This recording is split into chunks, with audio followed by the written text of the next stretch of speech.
তোর যখন যা কিছু দরকার হবে আমারে বলবি। আরেকখান কথা, আমি যে বাইসে আছি এই কথা গুণাক্ষর কারে কবি না।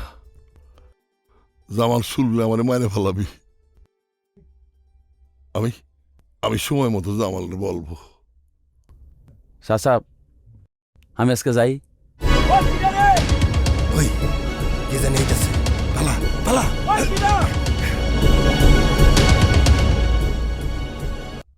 জমির চাচা, চাচা, হ্যাঁ বাইসে আছে চাচা। চাচা, এই চাচা, চাচা আমি রতন। চাচা ওটো ওটো ওটো ওটো, চাচা চাচা ওটো ওটো ওটো ওটো, ডাক্তারের কাছে যাইতে হইব। মিস্টার রতন, জি স্যার। আপনার পেশেন্ট অনেক ভালো আছে। আলহামদুলিল্লাহ। ডাক্তার, আপনার অসংখ্য ধন্যবাদ।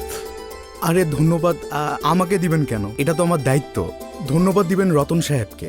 উনি যদি সময় মতো আপনাকে হাসপাতালে না আনতো আর অপারেশনের সময় যদি রক্ত না দিত, তাহলে আপনাকে বাঁচানো অনেক কঠিন হয়ে যেত।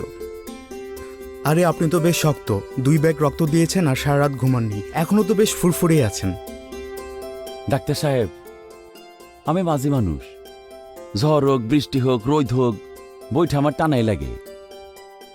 এরকম 1-2 ব্যাগ রক্ত তো ঘাম হয়ে বাইর হয়ে যায়। Really you are great.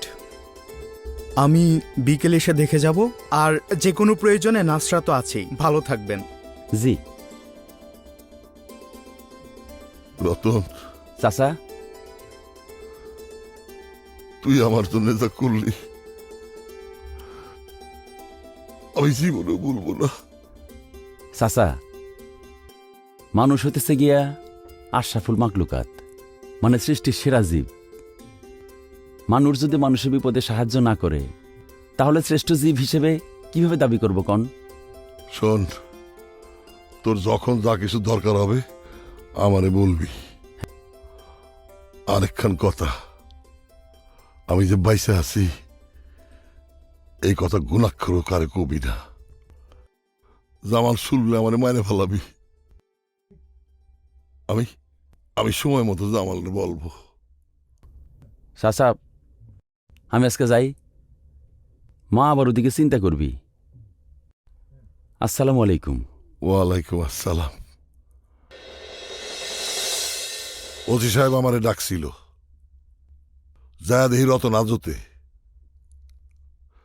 রতনের নৌকার রক্ত মাখা ছুরি দিয়া রতনরে ফাঁসায়া দিছিস। এই রতন কিন্তু আমার জীবন বাঁচাইছে, আর তুই ওরে আজতের মধ্যে ভরে দিলি। আমি কিন্তু রতনরে ছাড়ায় নিয়ে আইছি। জামাল, এর পরেও কি বলবেন আপনি নির্দোষ? এই নিয়ে চলো।